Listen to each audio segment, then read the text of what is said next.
Lan üstüne gerek yok. Bunun için istiyorsun.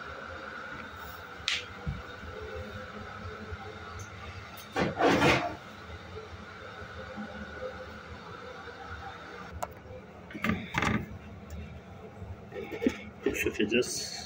Şu itaat etmemiz lazım. Koy suyu şimdi. Az az koy. Koydun mu? He. Tamam, geri. Sıkıntı yok. Koymadan. Ben sana...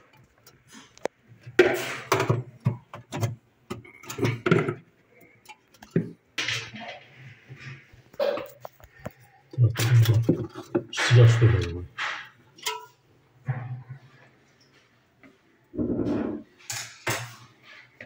Onu eritelim.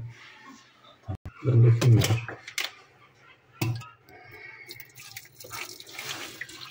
Kapat.